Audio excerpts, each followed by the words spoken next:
Sometimes the strongest among us fall the hardest.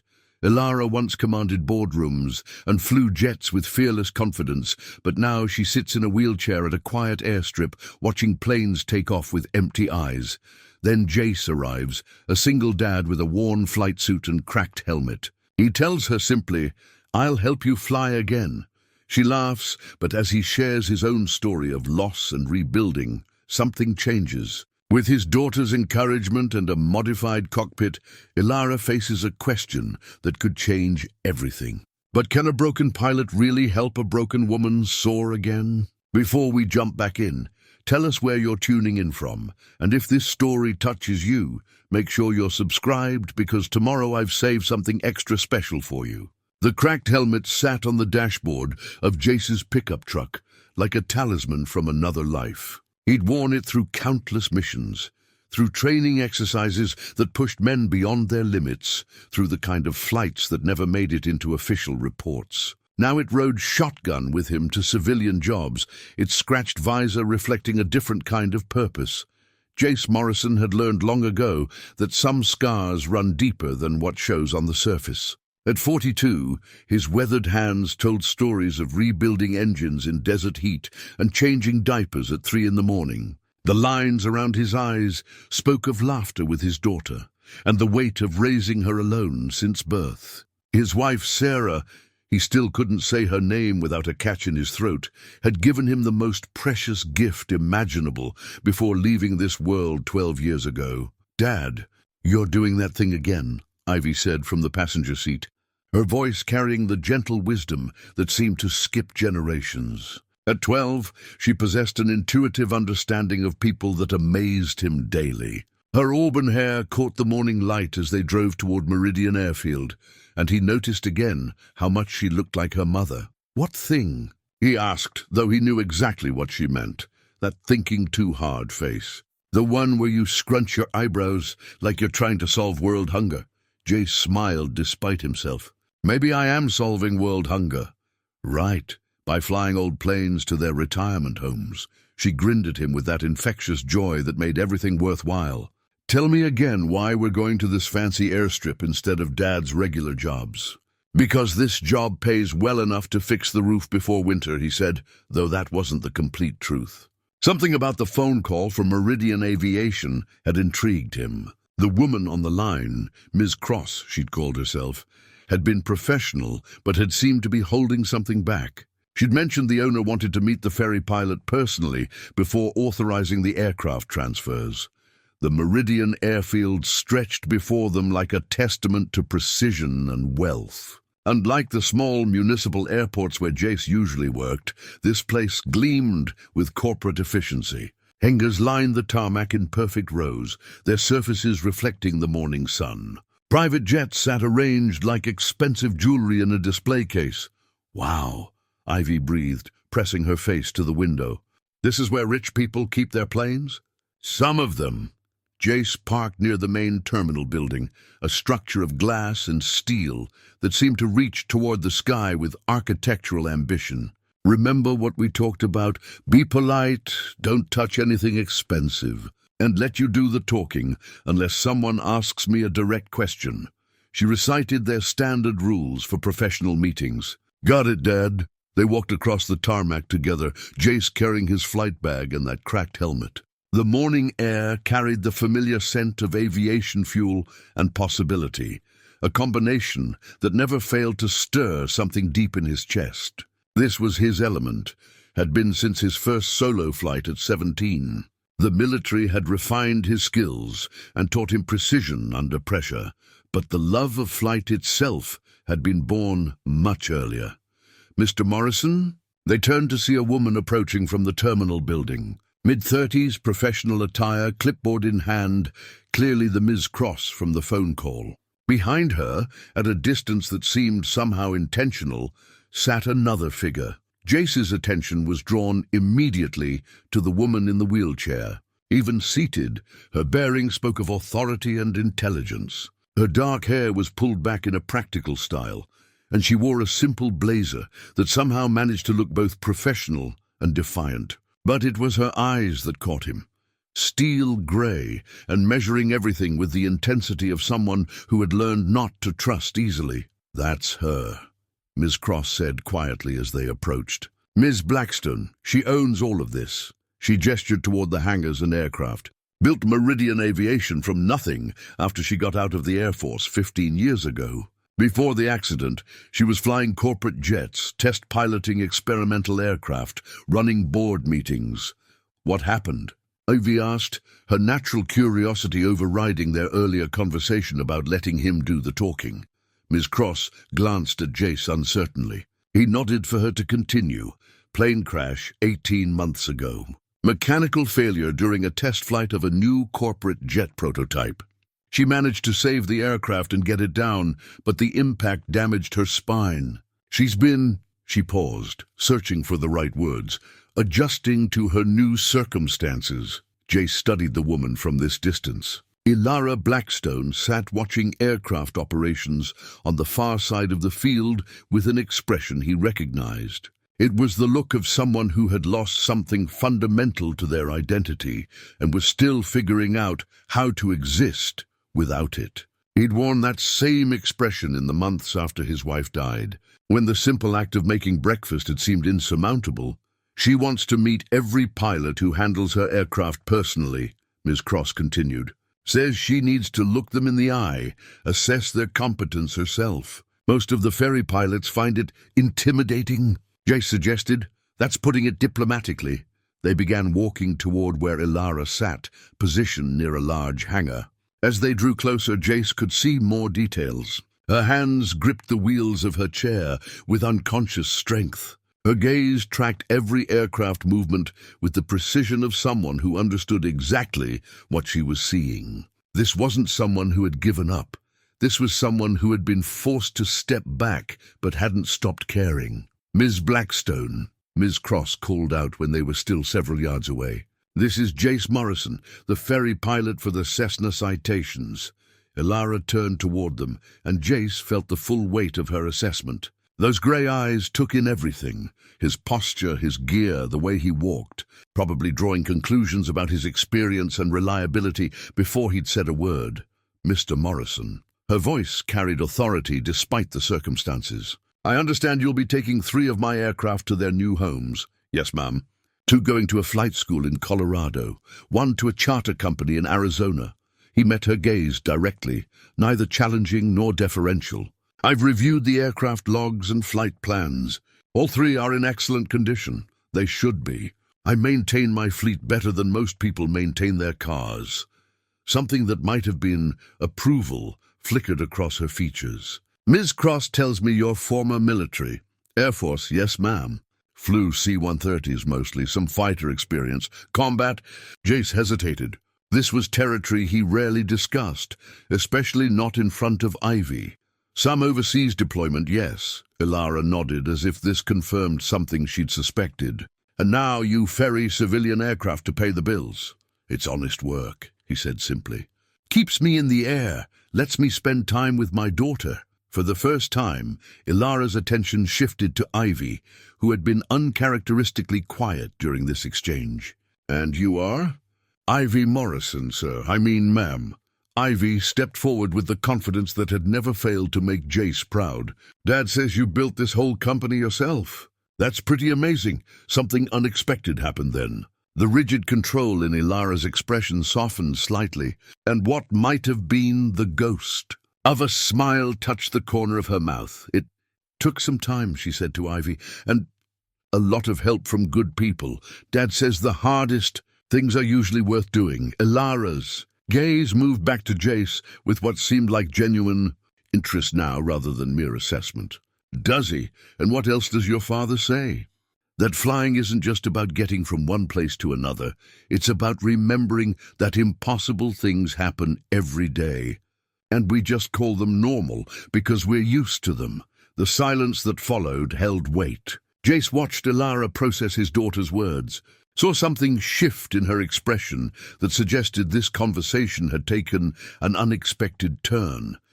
"Mr. Morrison," Elara said finally, "I think we should discuss your flight plans in more detail." 3 weeks later, Jace returned to Meridian Airfield for what should have been a routine pickup.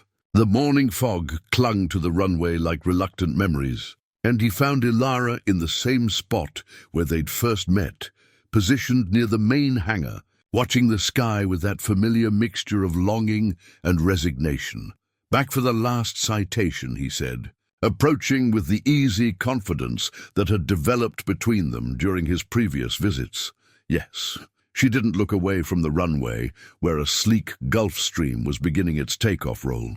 "Ms. Cross has the paperwork ready, but something was different today." The usual crisp professionalism in her voice carried an undertone he couldn't quite identify.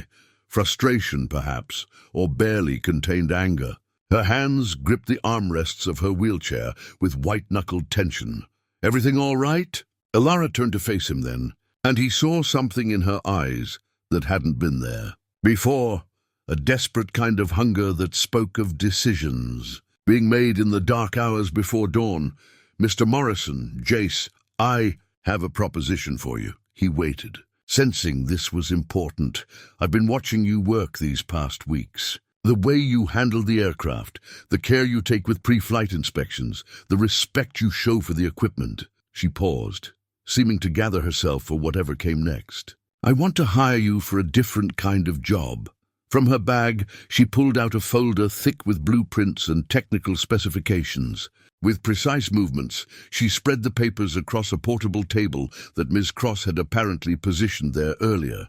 "Modified cockpit controls," Elara said, her voice gaining strength as she moved into technical territory. "Hand-operated rudder controls, adapted throttle systems, specialized seating configurations. Everything needed to allow a pilot with limited mobility to safely operate an aircraft."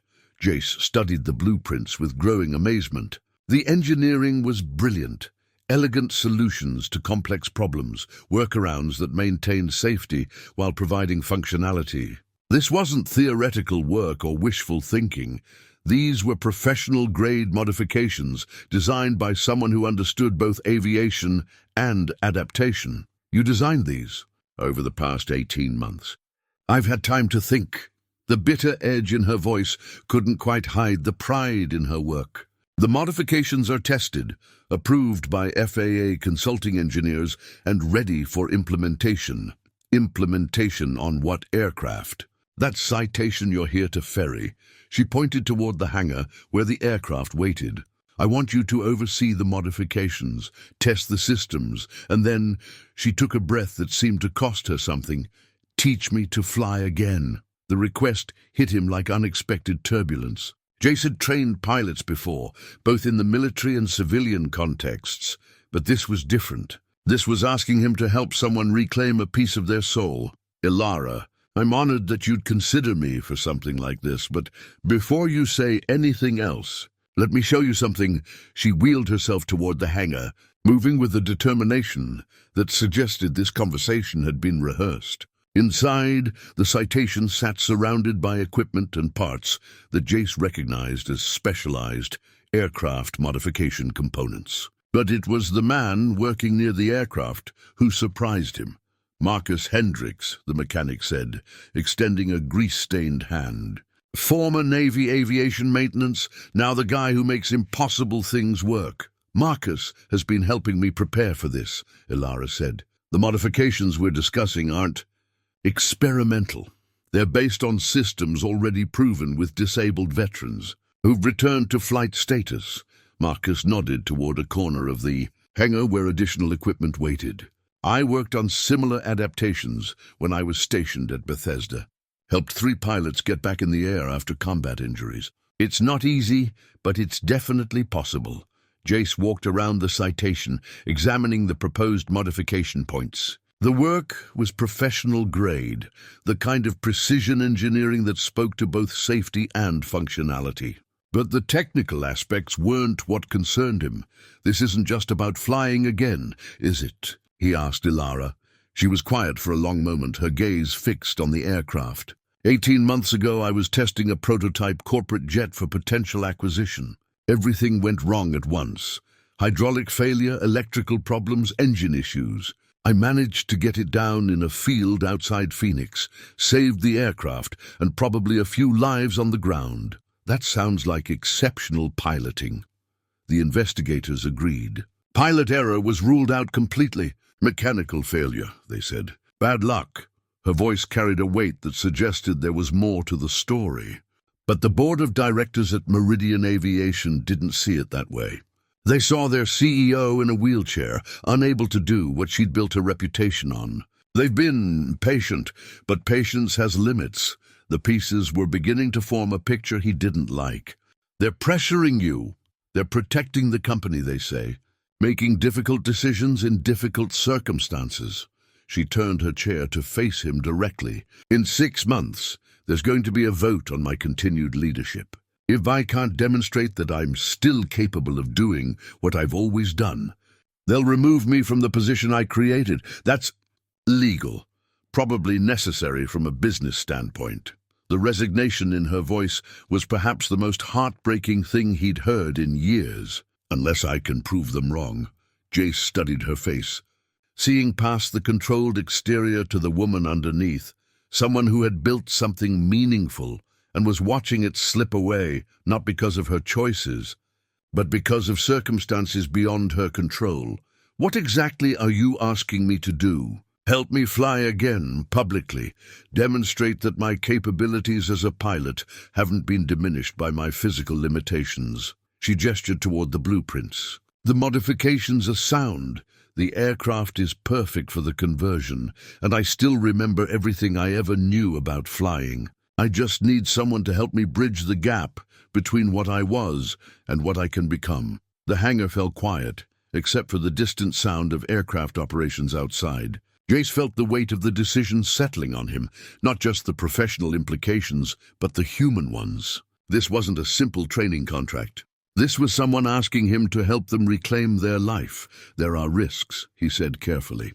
Not just to you, but to your reputation, your company, your future. If something goes wrong, if I don't try, I lose everything anyway.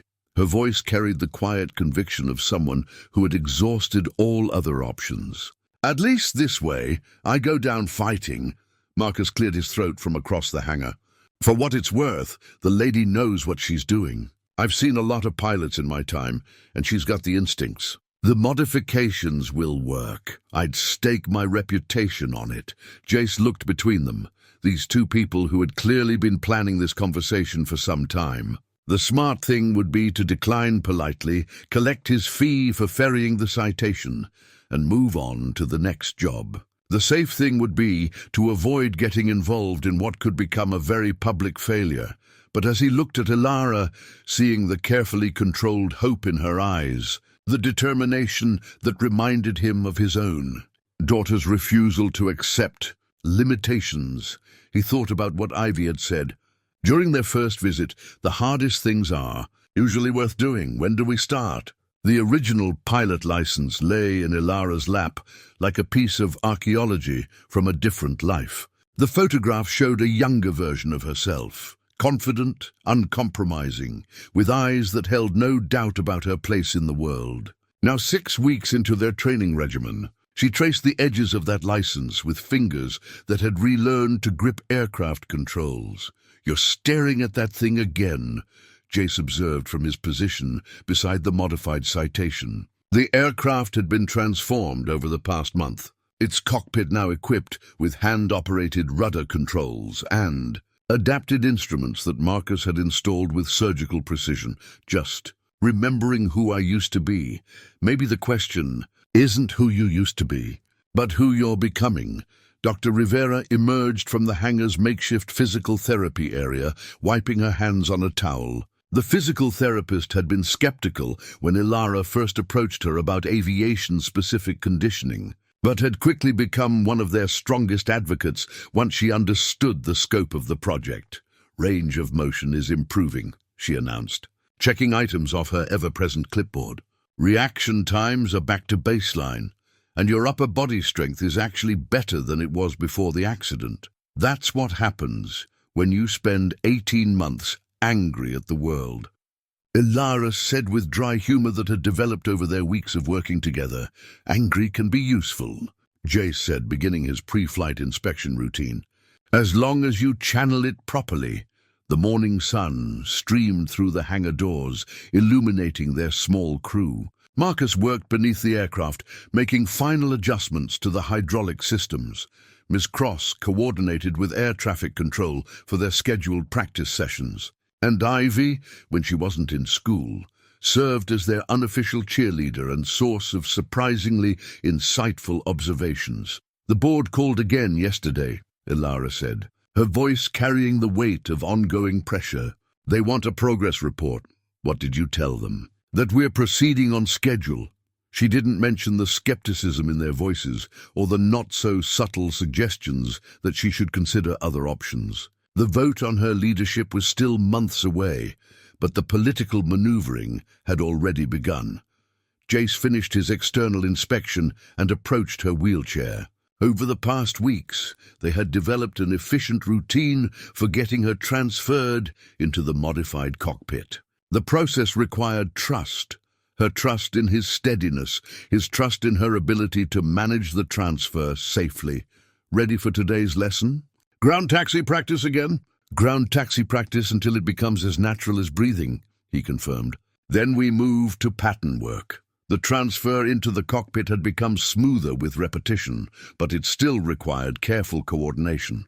Elara's upper body strength had indeed improved dramatically, and she could now manage most of the process independently. The modified seat and controls had been positioned to accommodate her specific needs while maintaining all safety protocols. Once settled, she began the familiar ritual of the pre-flight checklist. Her hands moved over the controls with growing confidence, muscle memory reasserting itself despite the modifications. The hand-operated rudder controls had taken weeks to master, but now they responded to her touch with precision.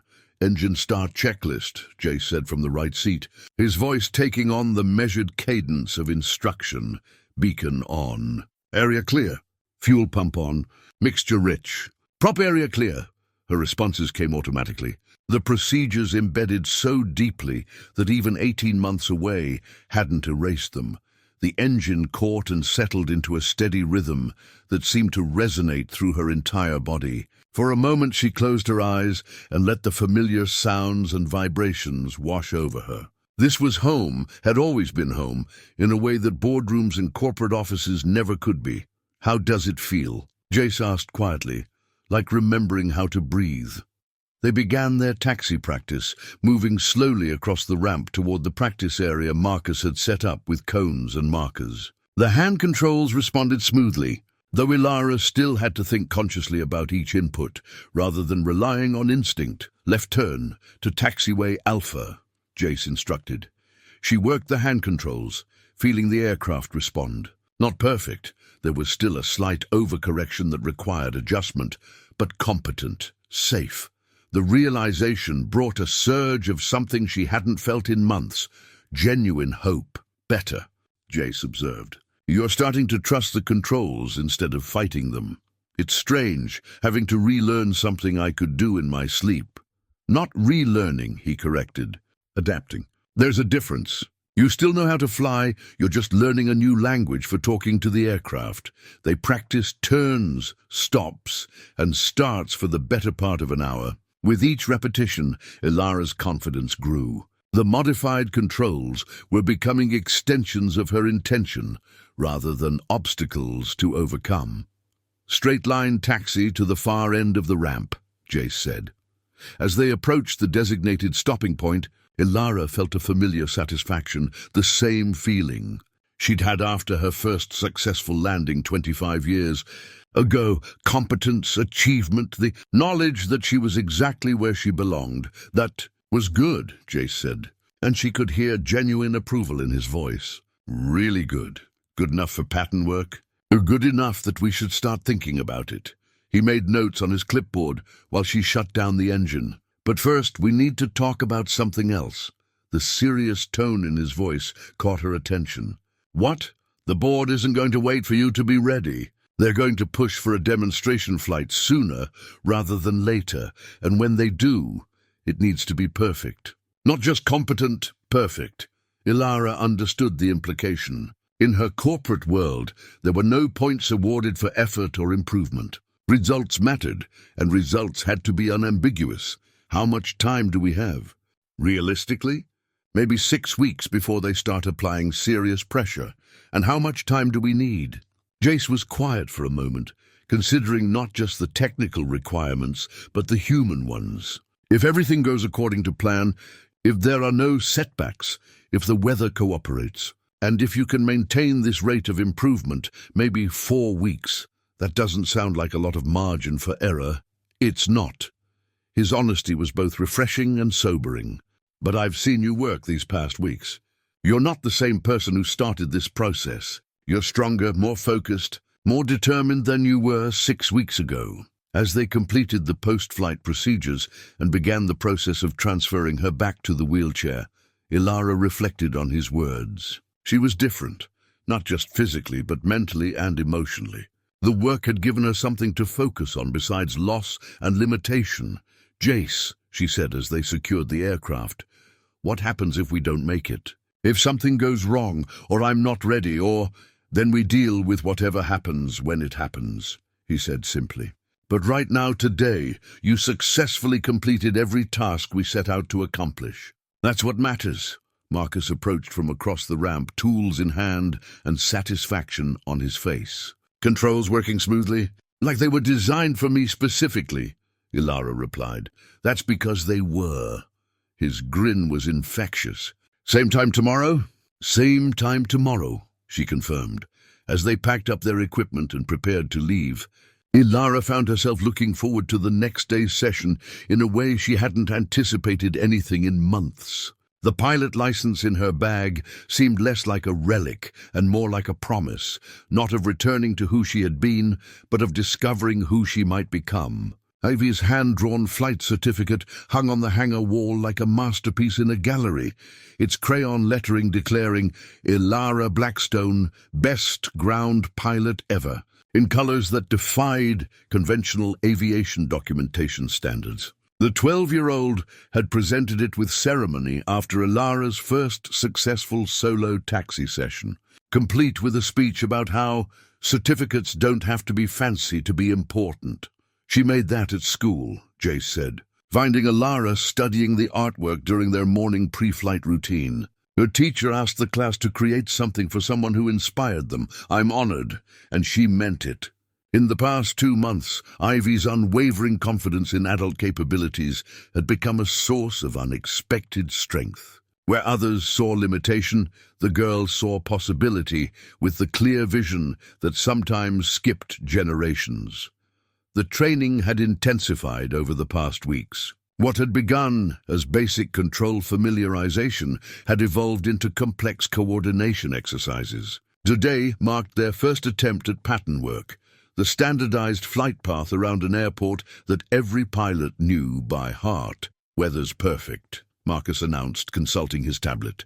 Light winds, clear skies, visibility unlimited. If we're going to do this, conditions won't get much better. Dr. Rivera finished her pre-flight assessment of Elara's physical condition, a routine they developed to ensure that fatigue or muscle strain didn't compromise safety.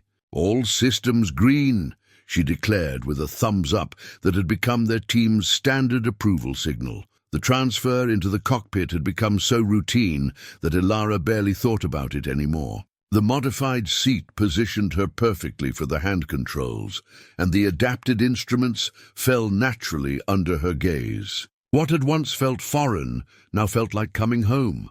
Pre-flight complete, she reported, scanning the familiar checklist that had guided thousands of flights over her career. All systems normal. Ground control.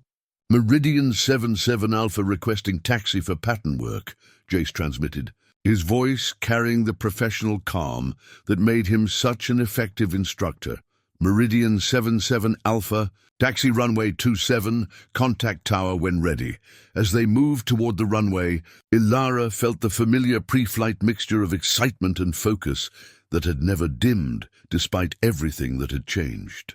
The aircraft responded to her inputs with precision, 18 months of modifications and training culminating in this moment of controlled capability. Tower, Meridian 77 Alpha ready for departure. 77 Alpha. Runway 27 cleared for takeoff, left traffic, this was it. The moment when theoretical preparation became practical demonstration. Elara aligned the aircraft with the runway centerline, her hands steady on the controls, despite the magnitude of what they were attempting. Your aircraft, Jace said quietly. The traditional transfer of control that every pilot recognized. My aircraft, she confirmed, throttle forward. The engine responded with familiar authority, pushing them down the runway with gathering speed. The hand-operated rudder controls kept them tracking straight, despite the crosswind that would have challenged even an uninjured pilot. Rotation speed. Back pressure on the yoke. The ground fell away beneath them, as if it had been waiting patiently for this moment to arrive.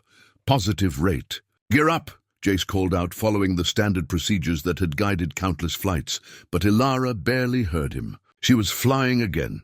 Not just operating an aircraft, but truly flying with all the freedom and possibility that word contained.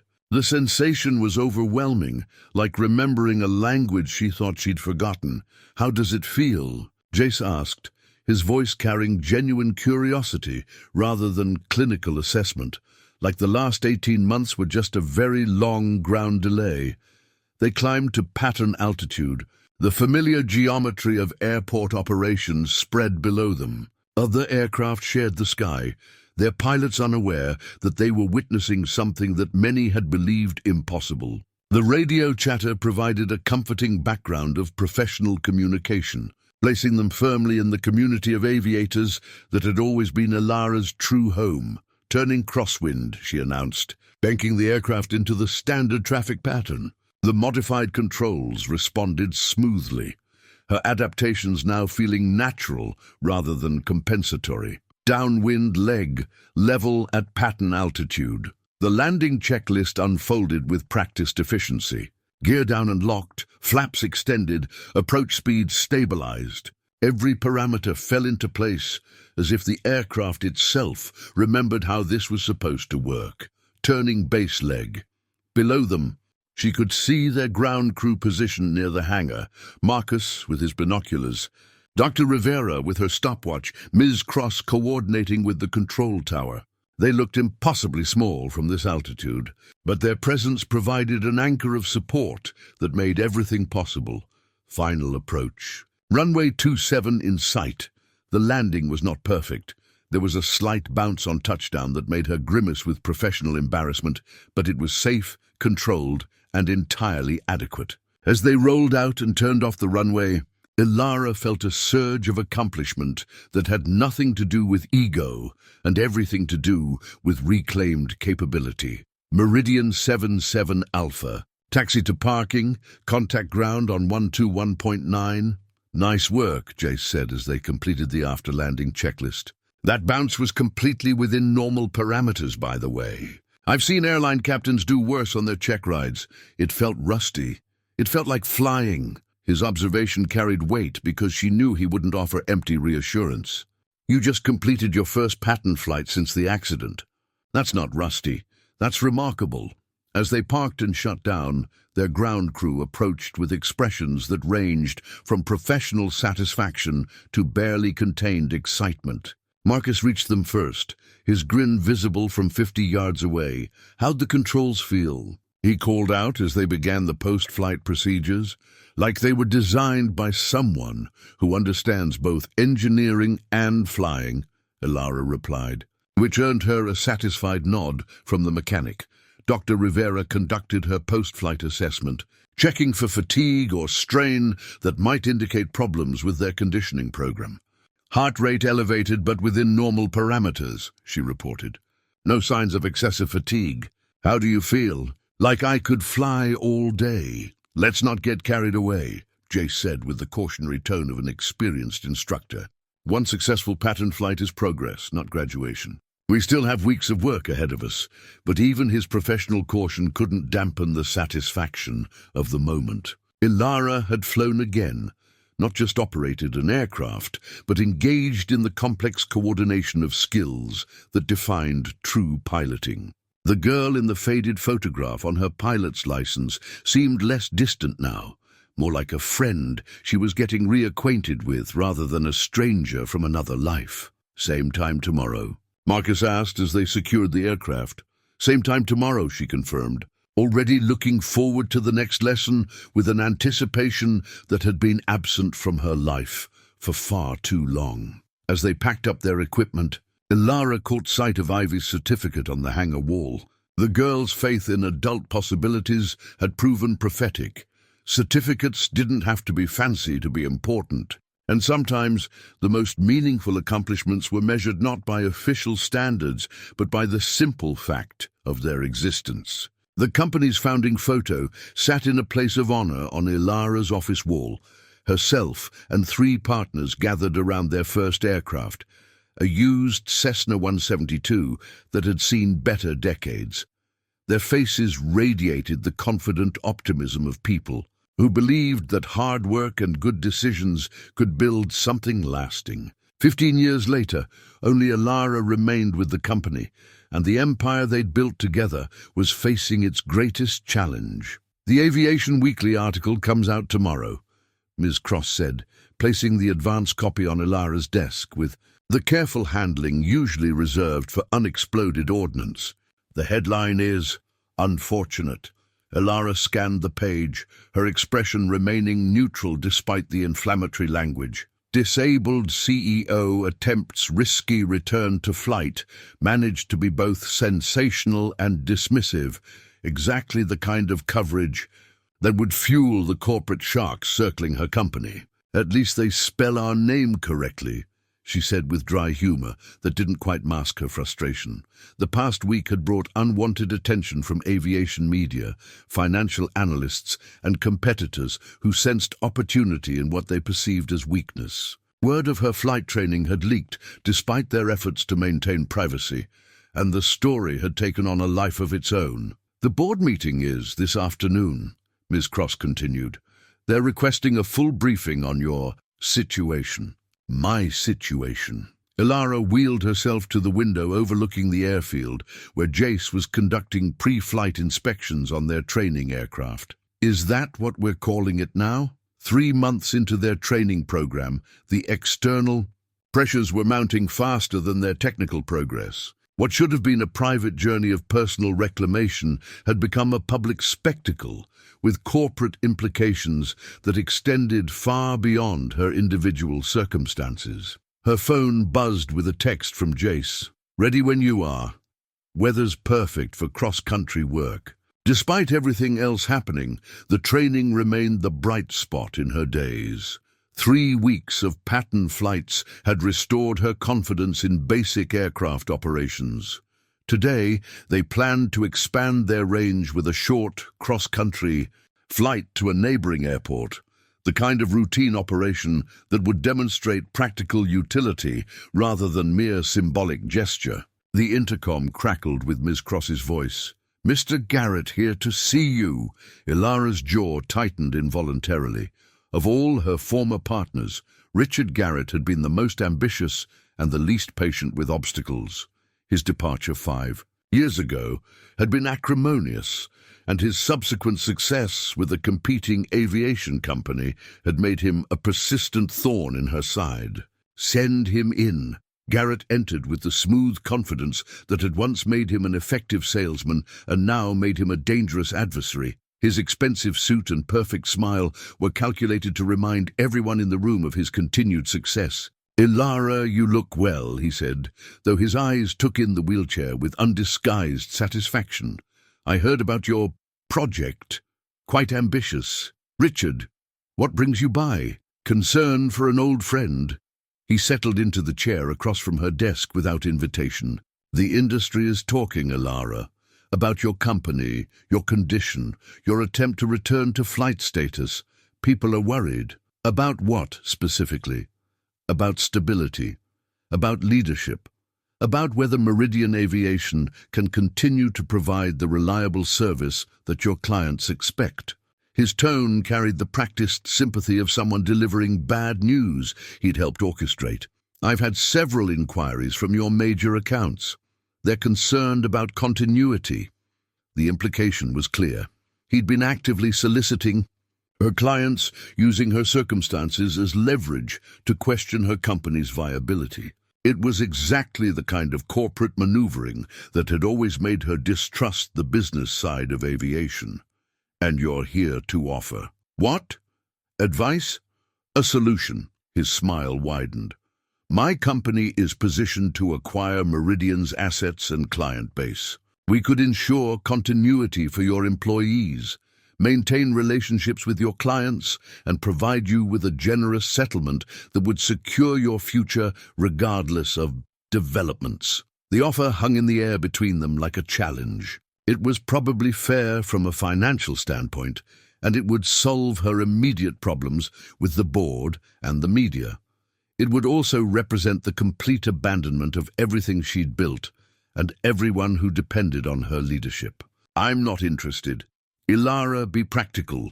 You're facing a board vote on your leadership in less than 2 months. The media attention is damaging your brand. Your attempt to return to flying, however admirable personally, is being perceived as desperation rather than competence. He leaned forward with false sincerity. Why not step away on your own terms while you still can? Because this company isn't just a business asset, Richard. It's 15 years of work by people who believe in what we're doing. It's relationships, built on trust and competence, not corporate maneuvering. Sentiment doesn't pay the bills. Neither does surrendering at the first sign of difficulty. Garrett's facade slipped slightly, revealing the calculating ambition underneath. You always were too stubborn for your own good. But stubbornness won't change the facts. You're damaged goods in this industry now, whether you want to admit it or not. I think this meeting is over. He stood smoothly, adjusting his suit jacket with theatrical precision. I'll leave my offer on the table for now, but these opportunities don't last forever, Elara. Think carefully about what you're trying to prove, and whether it's worth what you're going to lose. After he left, Elara sat alone in her office, staring at the founding photograph. The young woman in that picture had been so certain that competence and determination could overcome any obstacle. Now, 20 years later, she was learning that some battles required different kinds of strength. Her phone buzzed again. This time it was Ivy, texting from school. "Dad says you're flying somewhere new today. Take pictures." The simple enthusiasm in the message provided exactly the perspective she needed. Whatever corporate games were being played in boardrooms and media outlets, the actual work of flying remained unchanged. Aircraft responded to skill and preparation, not to politics or public perception. She gathered her flight bag and headed for the hangar where Jace waited with his usual pre-flight patience. The modified Citation sat ready for their cross-country adventure, its adapted controls representing months of engineering and hope. "Everything all right?" he asked, noting something in her expression. "Corporate politics, nothing that won't sort itself out eventually. Want to talk about it?" "I want to fly to Phoenix and back," she said, transferring into the cockpit with practiced efficiency. "Everything else can wait until we're back on the ground." As they completed their pre-flight checks and prepared for departure, Elara felt the familiar sense of peace that came with aviation routines. Whatever challenges waited in boardrooms and newspaper articles, up here she remained exactly who she'd always been. A pilot who understood that the sky judged competence, not circumstances. Jace's military medal lay buried beneath layers of old flight logs and maintenance records in his desk drawer, a bronze star with combat device that he'd never displayed and rarely mentioned. Ivy had discovered it during one of her periodic cleaning campaigns and had asked the kinds of direct questions that children specialize in, questions that adults learn not to ask. "Why don't you put it on the wall like Mr. Marcus does with his Navy stuff?" Different people handle things differently, he'd explained, which had satisfied her curiosity without requiring him to examine his own reluctance to discuss those years. Now, sitting in Elara's office 3 days after their successful cross-country flight, He found himself thinking about service and sacrifice as she briefed him on the latest developments in her corporate situation. The board meeting didn't go well, she said, understating what had clearly been a professional disaster. 3 members are now openly supporting a motion to remove me from leadership. 2 others are considering their options, which is corporate speak for waiting to see which way the wind blows. How many votes do you need to maintain control? 4 out of 7. Right now I can count on 2, myself and Patricia Wells, who's been with the company since the beginning. She rubbed her temples with the gesture of someone fighting a persistent headache. The others are being influenced by external pressures and internal concerns about the company's direction. Jace had watched her handle these pressures over the past weeks, maintaining professional composure while dealing with challenges that would have broken most people. Her resilience reminded him of officers he'd known who kept their units functioning under impossible circumstances through sheer force of will. "There's something else," she continued, her voice carrying a weight that suggested this was the real reason for their meeting. "I've been getting questions about your background, specifically your military record." "What kind of questions?" "The kind that suggest someone has been doing research." She handed him a folder containing what appeared to be a preliminary background investigation. "Someone wants to know why a decorated Air Force pilot with your qualifications is working as a civilian ferry pilot instead of flying for the airlines or maintaining an active military career." Jace scanned the documents, recognizing the thoroughness of a professional investigation. Someone had been digging into his service record, his employment history, his personal circumstances. The kind of scrutiny usually reserved for security clearances or corporate due diligence. "Any idea who's behind this?" "My guess would be Garrett or one of the board members looking for ammunition to use against both of us." She paused, choosing her words carefully. "Jace, I need to ask you something, and I need you to be completely honest with me." He waited. "Is there anything in your background that could be used to discredit our training program? Anything that would give them grounds to question your qualifications or motivations?" The question hit closer to home than she probably realized. There were aspects of his military service that he'd never discussed with anyone. Missions that didn't officially exist. Decisions made under pressure that haunted quiet moments. The real reasons he'd chosen civilian life over continued military advancement. "My service record is clean," he said carefully. "No disciplinary actions, no criminal history, no professional misconduct. But I did walk away from opportunities that most pilots would have considered career-making. I turned down positions with major airlines, declined offers for advanced military assignments, chose freelance work over corporate stability." He met her gaze directly. "Someone looking to create doubt could certainly question those choices. Why did you make those choices?" The honest answer was complicated.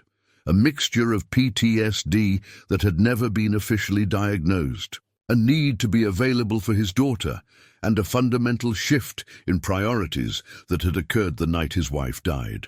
But explaining all of that would require sharing details he'd kept private for years, because after losing my wife, my definition of success changed, he said simply. Security and stability mattered more than advancement and prestige. Being present for Ivy mattered more than career trajectory. Elara nodded with understanding that suggested she recognized the weight behind his simplified explanation. "That's not the kind of reasoning that corporate investigators usually appreciate." "No, it's not." They sat in comfortable silence for a moment, both understanding that this conversation was about more than background investigations. The personal stakes were becoming inseparable from the professional ones, and the people who cared about their success were being drawn into a battle they hadn't chosen. "There's something else we need to discuss," Elara said, her tone shifting to the careful neutrality she used for difficult topics. "The media attention is starting to affect Ivy." Jace felt his stomach tighten. "How?" "She's being approached by reporters at school. Classmates are asking questions about her father and the disabled lady he's teaching to fly." Elara's voice carried anger that had nothing to do with her own circumstances and everything to do with protective instinct. Yesterday, a photographer tried to take pictures of her waiting for the school bus. The news hit him like a physical blow. He'd been so focused on helping Elara navigate her challenges that he'd failed to consider how the publicity might affect his daughter. The realization brought a rush of guilt and protective anger that made it difficult to think clearly. "I should pull out," he said immediately. "This isn't worth putting her through." "Don't!" Elara's interruption was sharp enough to cut through his escalating worry. "Don't make decisions based on fear, and don't let them use your daughter as leverage against us. This isn't about them using leverage. This is about protecting your daughter, the same daughter who told me that the hardest things are usually worth doing." She leaned forward in her wheelchair, her intensity commanding his full attention. "The same girl who made me a certificate because she believed I could fly again before I believed it myself." The reminder of Ivy's unwavering faith provided perspective that his protective instincts had temporarily obscured. His daughter had been proud of their work, excited about Elara's progress, invested in their success in ways that went beyond simple childhood enthusiasm. "She believes in what we're doing," Elara continued, "and she's stronger than you're giving her credit for. But she's also watching to see how you handle pressure, how you respond to people who try to use fear as a weapon." Jace knew she was right, but the knowledge didn't make the situation easier to accept. The military had prepared him for many things, but navigating corporate warfare while protecting his child hadn't been covered in any training manual. "What do you suggest?" "We finish what we started. We prove that competence matters more than circumstances. We show Ivy and everyone else watching that sometimes the right choice is also the difficult choice." Her voice carried the quiet conviction that had built her company and sustained her through 18 months of reconstruction.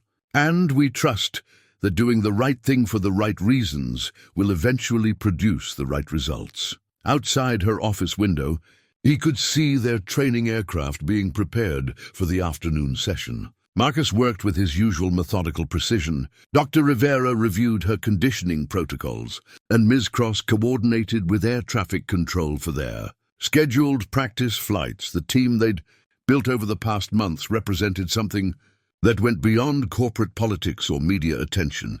It was a group of people who believed that obstacles existed to be overcome, not to define limitations.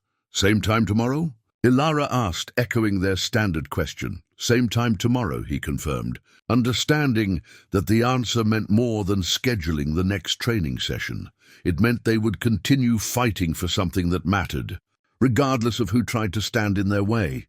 The crash investigation report sat on Elara's desk like a piece of evidence from a crime she'd never realized had been committed. After 4 months of training, 4 months of fighting corporate politics and media scrutiny, the truth had finally surfaced through Jace's methodical investigation, an investigation he'd begun with the analytical skills learned during classified military operations. "Hydraulic line tampering," he said, his voice carrying the controlled anger of someone who'd seen enough corruption to recognize it instantly. "Not mechanical failure.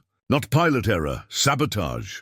The words hung in the air between them like unexploded ordnance. 18 months of self-doubt, 18 months of wondering what she could have done differently, 18 months of bearing responsibility for an accident that had nearly killed her, all based on a lie. "The original investigators missed it because they weren't looking for it," Jace continued, spreading technical photographs across her desk. "But I've seen this kind of work before. During my time in military intelligence, we investigated aircraft sabotage in combat zones. The techniques are distinctive if you know what to look for." Elara stared at the photographs, showing microscopic scoring on hydraulic fittings, evidence of deliberate weakening that would cause catastrophic failure under stress. The precision required spoke to someone with detailed knowledge of aircraft systems and access to sophisticated tools. How long would something like this take to plan and execute? Months. This wasn't a spur-of-the-moment decision. This was a carefully orchestrated operation designed to look like mechanical failure. His military background was evident in the clinical precision of his analysis. Someone wanted you out of the picture badly, enough to commit attempted murder. The realization that someone had deliberately tried to kill her was somehow less shocking than the understanding that her guilt and self-blame had been manipulated from the beginning. The crash hadn't been her failure as a pilot, it had been someone else's success as a saboteur. Any idea who had both the expertise and motivation to do something like this? Jace opened another file, this one containing financial records and corporate documents that represented weeks of careful investigation. Someone with intimate knowledge of your aircraft, access to your maintenance schedules, and a strong financial incentive to remove you from Meridian Aviation's leadership. He placed a photograph on her desk, security camera footage from the hangar where her aircraft had been stored the night before the crash. The image showed a figure in maintenance coveralls working near her aircraft during hours when the facility should have been empty. The resolution isn't perfect, but enhancement software can provide enough detail for identification. He paused, letting her study the image before continuing. The person in this photograph is Richard Garrett. The world seemed to shift on its axis. Her former business partner, her current corporate rival, the man who'd offered to rescue her company just weeks ago. He'd been responsible for the crash that had changed everything. He tried to kill me. He tried to eliminate you as competition. The fact that you survived probably wasn't part of his plan. Jace's voice carried the flat certainty of someone who'd dealt with similar betrayals in other contexts. The paralysis, the damaged reputation, the corporate vulnerability, those were unintended consequences that worked in his favor. Elara wheeled herself to the window, staring out at the airfield where she'd spent months relearning to fly. Every moment of doubt, every struggle with the modified controls, every corporate challenge and media attack, all of it had been built on Garrett's lie. The board vote, the media coverage, the questions about my leadership, all orchestrated by someone who knew exactly how to exploit the situation he created. Jace gathered the photographs with practiced efficiency. He's been playing a long game, using your accident as leverage to weaken your company and position himself for acquisition. We need to take this to the authorities. Already done. I have contacts in federal law enforcement who specialize in aviation crime. They're building a case, but they need more evidence before they can move. He met her gaze with the steady confidence that had made him such an effective instructor. In the meantime, we need to be careful. Garrett doesn't know we've uncovered his involvement, and we want to keep it that way until the investigation is complete. The implications were staggering. Not only had she been fighting to reclaim her life from a tragedy that wasn't her fault, but her primary antagonist had been the person responsible for that tragedy in the first place. The corporate maneuvering, the hostile takeover attempts, the media campaigns, they were all continuation of his original crime. How long have you known? I started investigating 3 weeks ago when the background checks on me began. Military intelligence training teaches you to look for patterns, and there were too many coincidences.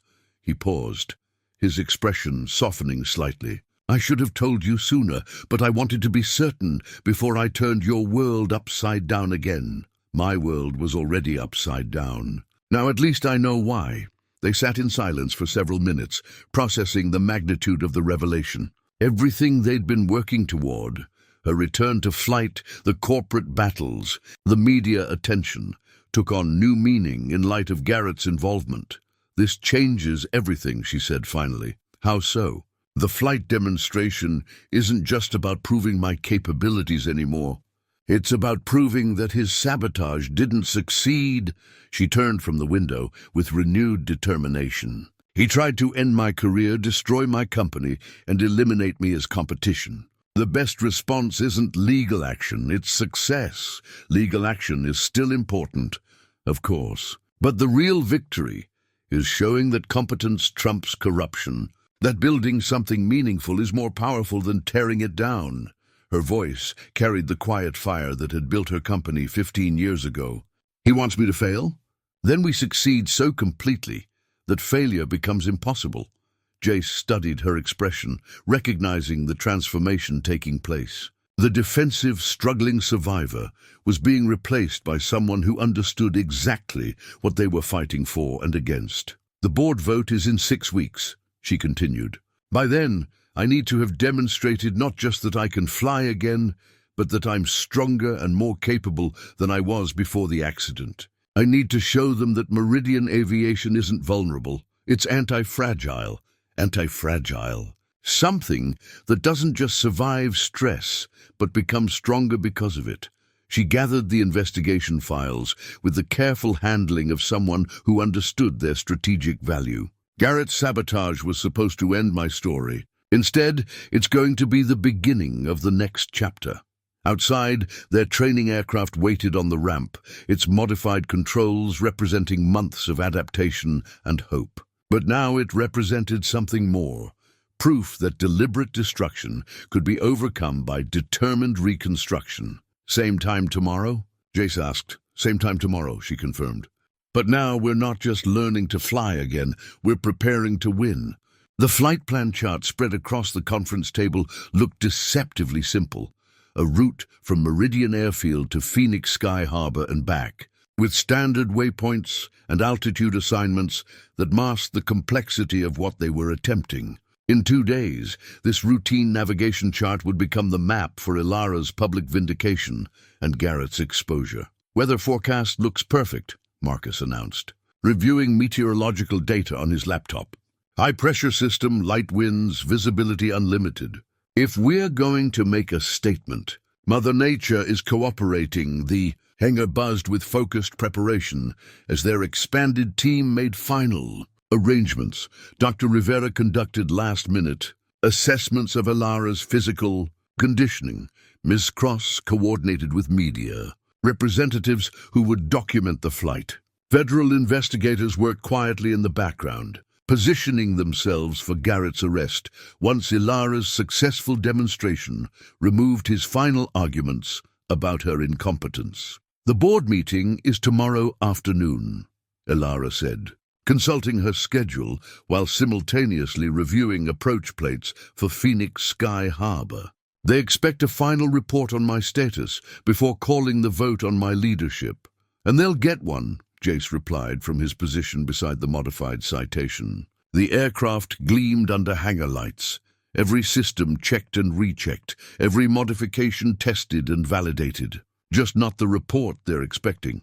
Over the past 6 weeks since discovering Garrett's sabotage, their training had intensified beyond anything they'd originally planned. What began as basic proficiency restoration had evolved into precision demonstration flying that would leave no doubt about Elara's capabilities. She could now execute instrument approaches in minimal visibility, handle emergency procedures with textbook precision, and manage complex air traffic control instructions while maintaining perfect flight parameters. The route takes us through some of the busiest airspace in the Southwest, Jace continued, pointing to congestion areas on the chart.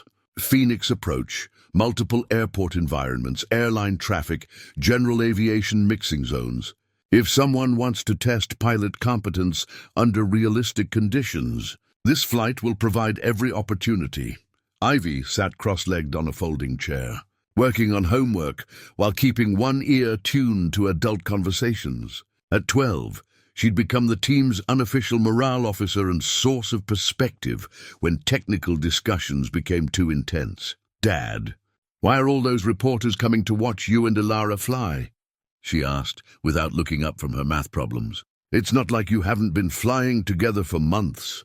Because sometimes people need to see something with their own eyes before they believe it's possible," Elara replied, a response that satisfied Ivy's curiosity while acknowledging the deeper complexities they were navigating.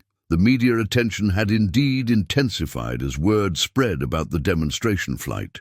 Aviation magazines, local news outlets, and industry publications had all requested access to document what they were calling either an inspiring comeback story or a dangerous publicity stunt, depending on their editorial perspective. Garrett's people have been working overtime to frame this as a desperate attempt to distract from legitimate leadership concerns, Ms. Cross reported, scrolling through recent coverage on her tablet. They're positioning the flight as evidence of poor judgment rather than restored capability. Let them, Elara said, with the quiet confidence that had developed over months of systematic preparation. Actions speak louder than speculation. Tomorrow, the action will be undeniable. Dr. Rivera approached with her final medical assessment, a comprehensive evaluation that would either clear Elara for the demonstration flight or recommend additional preparation time they didn't have. Cardiovascular fitness is excellent. Reaction times are within normal parameters, and stress response patterns show remarkable improvement over baseline measurements from 4 months ago, she reported. From a medical standpoint, you're cleared for any flight operations within the scope of your training. And from a personal standpoint? Elara asked. From a personal standpoint, I'm amazed by what you've accomplished. When we started this process, I wasn't sure whether we were helping you reclaim your capabilities or setting you up for disappointment. Dr. Rivera's smile carried genuine warmth. Now I know we were witnessing someone remember who they really are. As evening approached, their team began winding down active preparations in favor of rest and mental preparation. The technical work was complete. Now, success would depend on execution under pressure. The kind of performance that separated true pilots from people who simply knew how to operate aircraft. You should go home, spend time with Ivy, get a good night's sleep, Elara suggested to Jace as he completed his final inspection of the modified controls. What about you? Any plans for managing pre-flight nerves? I'm going to sit with the aircraft for a while. Think through the mission.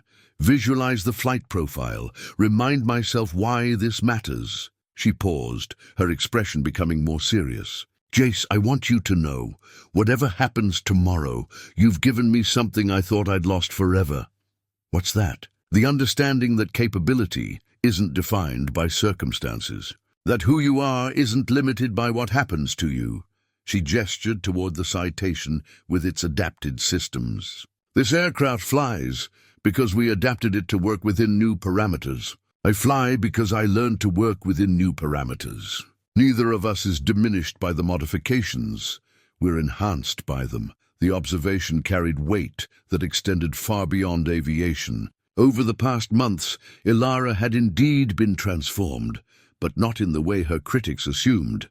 Rather than being limited by her wheelchair, she'd become more focused, more determined, more strategically minded than she'd ever been when physical capability had seemed unlimited. Tomorrow is going to be intense, Jace warned. Media attention, corporate pressure, technical evaluation, criminal investigation implications. It's going to feel like flying through a storm, even if the weather is perfect. I've flown through storms before. Not like this one. No, she agreed. This one matters more than any storm I've ever encountered. But that's exactly why I know we'll navigate it successfully. As they secured the hangar and prepared to leave, Ivy approached Elara with something she'd been working on during the evening's preparations. Another hand-drawn certificate. This one more elaborate than her previous efforts. For tomorrow, she said, presenting the artwork with ceremony. It says Elara Blackstone, pilot who never gave up, because that's what you are. Even when other people couldn't see it, the simple recognition from someone who'd watched the entire process, with clear eyes, provided exactly the perspective needed before the most important flight of Elara's career. Thank you. Ivy, I'll carry this with me tomorrow. Will you really? In the airplane? In the airplane, in my flight bag, and in my heart. As they walked toward the parking area, Elara felt the familiar pre-flight mixture of anticipation and focus settling over her like a well-worn jacket. Tomorrow would bring challenges that extended far beyond normal flying operations. But tonight, she was simply a pilot preparing for an important mission. The flight plan chart in her bag represented more than navigation. It was a roadmap to vindication, a path back to the life that Garrett's sabotage had tried to steal, and proof that some things matter enough to fight for regardless of the obstacles. The radio headset rested on Elara's lap like a bridge between her earthbound struggles and the sky where she truly belonged. Dawnlight streamed through the hangar doors, illuminating the citation that would carry her back to the life Garrett had tried to steal. In 30 minutes, she would either reclaim her identity as a pilot or face public failure that would end her career permanently. Meridian 77 Alpha, you are cleared for takeoff runway 27. Contact departure on 124.7. Good luck up there. The tower controller's departure from standard phraseology reflected the unusual nature of their mission. Word had spread through the aviation community, and controllers, mechanics, and pilots throughout the region were following the flight that would determine whether adaptation could triumph over sabotage. Roger, cleared for takeoff runway 27. Meridian 77 Alpha. Elara positioned the headset carefully, the familiar weight triggering memories of thousands of previous flights. But this morning felt different, charged with significance that went far beyond routine aviation operations. Through the cockpit windows, she could see media representatives positioned along the flight line, their cameras ready to document either triumph or disaster. "Pre-flight complete," she announced to Jace, who occupied the right seat with the quiet confidence that had guided her through months of preparation. All systems nominal. Weather update shows conditions remain perfect. Winds light and variable. Visibility unlimited. No traffic delays expected for our route. His voice carried the calm, professionalism that had become her anchor during the most challenging phases of training. The transfer into the cockpit had become so routine that she barely thought about it. But this morning, each movement carried additional weight. The modified seat positioned her perfectly for the hand controls that had taken months to master. The adapted instruments fell naturally under her gaze, arranged exactly as her specifications had demanded. "Elara." Jace's voice drew her attention. "Before we start engines, I want you to remember something." She waited. "You've already won. Everything that happens from this point forward is just proof for people who need to see it with their own eyes. But you and I already know you're capable of this flight." The observation provided perspective she needed. For months, external pressures had made it feel like her worth as a pilot depended on public validation.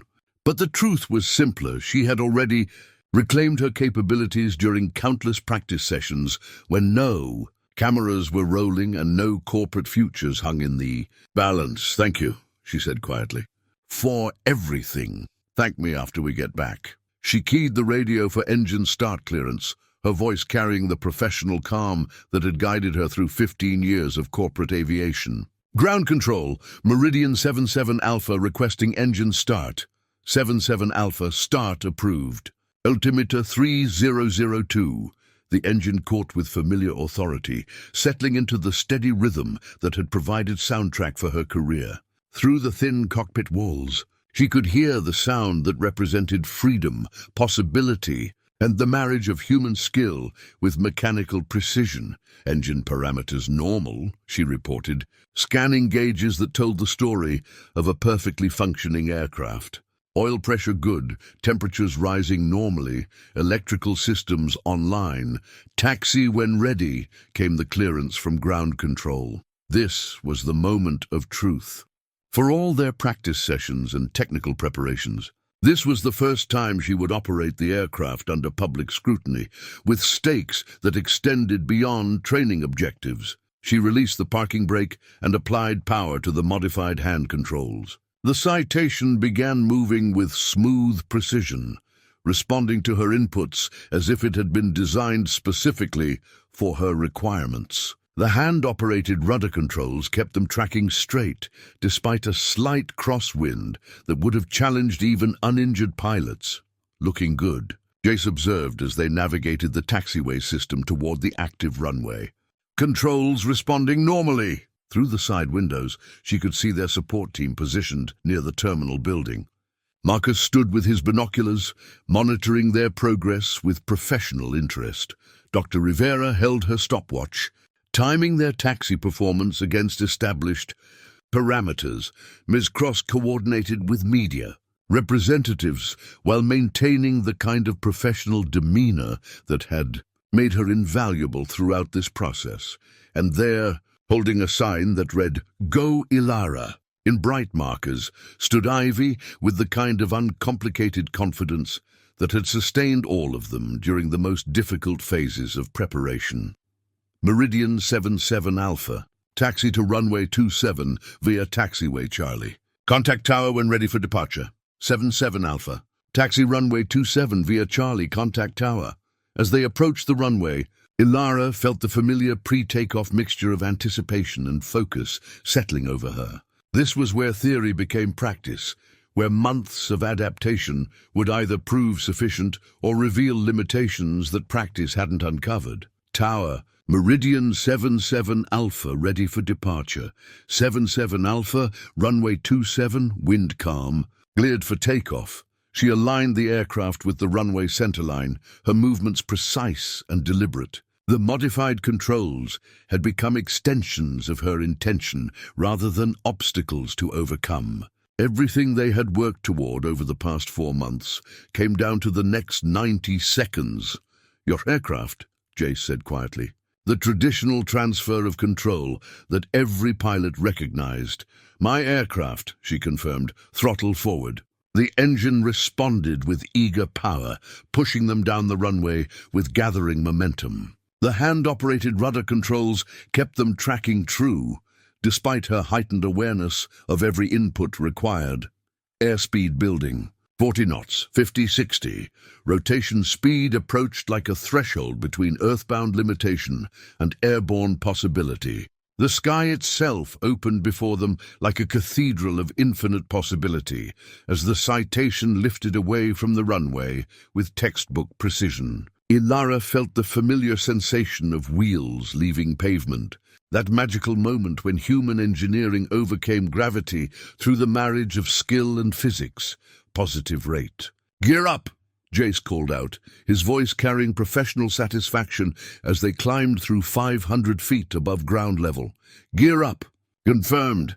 Her responses flowed automatically, muscle memory and training combining to execute procedures that had become second nature despite the modified controls. Below them, Meridian Airfield spread out like a detailed model, their support team visible as small figures near the terminal building.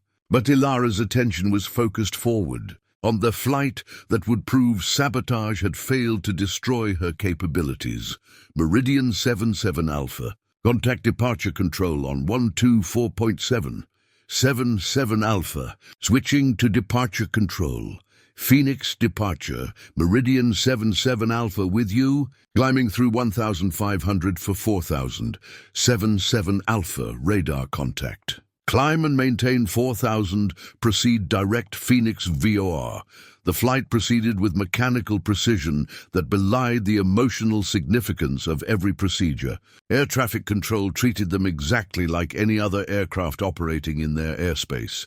No special consideration. No acknowledgement of the personal drama playing out at 4,000 feet above the Arizona desert. "How does it feel?"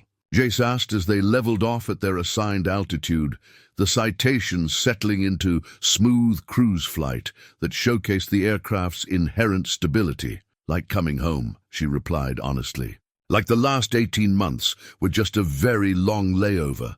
The Phoenix skyline appeared ahead of them, glass towers rising from desert landscape in defiance of natural logic. Sky Harbor International Airport sprawled to their left, its multiple runways handling the constant flow of airline traffic that made it one of the nation's busiest facilities. Phoenix approach. Meridian 77 Alpha with you at 4,000. Request vectors for the ILS approach runway 08 right. 77 Alpha. Turn left heading 180. Descend and maintain 3,000. Vectors for the ILS runway 08 right approach. This was the test she had specifically requested, an instrument approach to one of the Southwest's most complex airports. executed under air traffic control oversight that would leave no room for error or accommodation. If she could handle Phoenix Sky Harbor approach procedures, she could handle anything in civilian aviation. Left turn to 180, down to 3077 Alpha. The descent began smoothly, her control inputs precise, despite the complex coordination required between hand-operated rudder controls and traditional flight controls. Months of practice had made the adaptations transparent, allowing her to focus on the strategic aspects of flight rather than the mechanical challenges. 77 Alpha. Turn left heading 120, descend and maintain 2000. Cleared for the ILS runway 08 right approach. Left turn to 120, then to 2000. Cleared ILS runway 08 right approach. 77 Alpha. The instrument approach unfolded with textbook precision. Localizer captured and tracking, glide slope intercepted and following, airspeed stable at approach parameters. Every element of the complex procedure executed exactly as thousands of hours of training had programmed into her responses. 77 Alpha. Contact tower on 119.1. Tower on 119.1. 77 Alpha. Phoenix Tower. Meridian 77 Alpha. ILS runway 08 right. Full stop landing. 77 Alpha. Runway 08 right. Cleared to land. Wind 070 at 8 knots. The approach continued with mechanical precision that demonstrated complete mastery of complex procedures. At decision height, the runway appeared exactly where instruments predicted it would be, a testament to both technical proficiency and the aircraft systems that supported safe operations. The landing was perfect, a gentle touchdown that would have satisfied the most demanding flight examiner, followed by smooth rollout and turnoff at the requested taxiway. As they cleared the runway and contacted ground control for taxi instructions, Elara felt a surge of accomplishment that had nothing to do with ego and everything to do with reclaimed capability. 77 Alpha. Taxi to the ramp via taxiway Bravo. Contact ground on 121.7 for departure clearance when ready. The return flight proceeded with equal precision. Takeoff from Phoenix, climb to cruise altitude, navigation to Meridian Airfield, and approach to their home runway, all executed with the kind of professional competence that made aviation operations routine despite their complexity. As they turned final approach to Meridian's runway, she could see crowds gathered along the flight line, media representatives with their cameras, airport staff who had come out to witness the arrival, and most importantly, their support team who had invested months of effort in making this flight possible. The landing was even better than their departure from Phoenix, demonstration of skill that left no doubt about pilot proficiency despite the modified aircraft systems. As they rolled out and turned toward their hangar, applause was visible if not audible through the cockpit windows. Meridian 77 Alpha, taxi to parking. Welcome home. Thank you, Tower. It's good to be back. As they shut down the engine and completed post-flight procedures, Elara realized that the sky had indeed judged her capabilities exactly as she had hoped, based on competence rather than circumstances, on performance rather than politics. How was that? Jace asked with understated satisfaction. Perfect, she replied. Absolutely perfect. The new partnership agreement lay on Elara's desk like a blueprint for the future they had built together through months of determination and mutual trust. Outside her office window, construction crews worked on the expansion of their adaptive aviation training facility, a program that would help other disabled pilots reclaim their wings just as she had reclaimed hers. 3 months had passed since the demonstration flight that changed everything. The board vote had been unanimous in her favor. Garrett was awaiting trial on federal charges of aircraft sabotage and attempted murder, and Meridian Aviation had transformed from a struggling company into a leader in adaptive aviation technology. The FAA approval came through this morning, Ms. Cross announced, entering with the kind of smile that had become standard since their corporate fortunes had reversed. Our adaptive pilot training program is officially certified. We can start accepting applications from disabled veterans next month.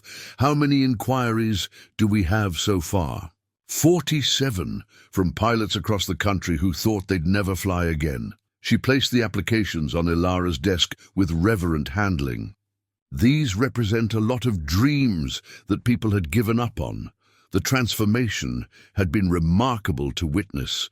What began as Elara's personal struggle to reclaim her capabilities had evolved into something much larger, a systematic approach to helping other pilots overcome similar challenges. The modified Citation had become the prototype for a fleet of adapted aircraft, and their training methodology was being studied by aviation organizations worldwide. Any word from the documentary crew? They finished editing last week. The premiere is scheduled for next month at the National Air and Space Museum. Miss Cross consulted her tablet with the efficiency that had made her indispensable throughout their corporate revival. The title is Adapted When Sabotage Meets Second Chances. Through her window, Elara could see Jace conducting a training session with their newest student, a former Navy pilot who had lost both legs in a helicopter crash but retained all his flying instincts. The sight of two adapted aircraft practicing formation flight represented everything they had accomplished and everything they hoped to achieve. Jace had accepted the position as chief pilot and training director, bringing Ivy into their extended aviation family with natural ease. The girl had become something of a mascot for their program, her certificates and encouragement helping other students believe in possibilities that medical reports might dismiss. The financial projections look excellent, Ms. Cross continued. Insurance companies are recognizing that our safety record equals or exceeds conventional training programs, and the government contracts for veteran rehabilitation are providing stable funding. What about Garrett's trial? Jury selection starts next week. The federal prosecutor says they have overwhelming evidence. The sabotage forensics, the financial motive, even security footage from the hangar. Her expression hardened with the satisfaction of seeing justice finally approaching. He's looking at 20 years minimum. The phone rang with their standard efficiency. Meridian Aviation Adaptive Training, this is Patricia. Elara listened to the conversation, recognizing the pattern that had become routine over the past months. Another disabled pilot inquiring about their program. Another person hoping to reclaim something they thought was lost forever. That was a commercial airline pilot from Denver, Ms. Cross reported after ending the call. Spinal injury from a motorcycle accident 6 months ago. His company wants to know if we can help him return to flying status, schedule him for evaluation next month, and contact his employer about our corporate consultation program. The door opened to admit Dr. Rivera, who had become their full-time medical director as the program expanded beyond Elara's individual needs. Her clipboard contained assessment reports for their current students, progress measurements that documented the human impact of their work. Success rates continue to exceed projections, she announced with professional satisfaction. 87% of our students achieve flight certification within 6 months. That's better than many conventional training programs. Any medical concerns? None significant. The psychological benefits of returning to flight status seem to enhance physical rehabilitation in ways we're still studying. She smiled with the kind of professional fulfillment that came from meaningful work.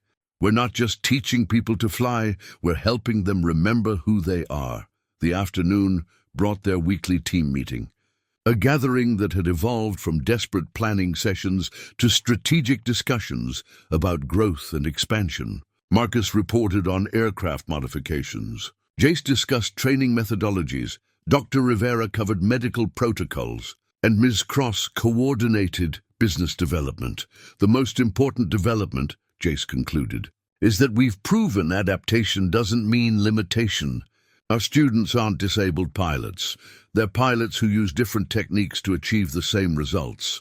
As the meeting concluded and their team dispersed to various responsibilities, Elara found herself alone with the partnership agreement that represented their collective achievement. The document was more than legal paperwork.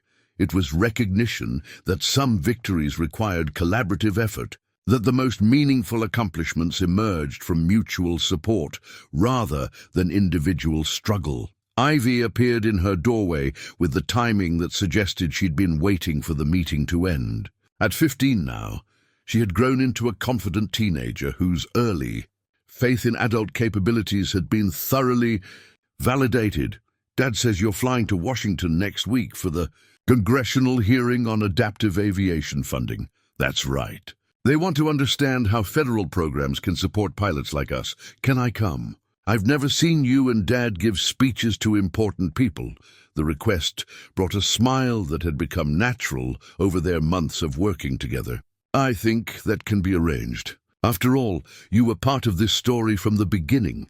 As evening approached and the airfield settled into its nighttime rhythm, Elara remained in her office, reviewing applications from pilots who hoped to join their program. Each file represented someone who had lost what they thought defined them, and each acceptance letter would represent the possibility of reclamation. The partnership agreement on her desk caught the last rays of sunlight streaming through her window. Tomorrow would bring new challenges, new students, new opportunities to prove that capability transcended circumstance. But tonight, she was simply a pilot who had remembered that the sky judged competence rather than condition, and that sometimes the hardest things were indeed the most worth doing. Outside, aircraft lights moved across the horizon like earthbound stars, carrying people toward destinations that represented their own forms of hope and possibility.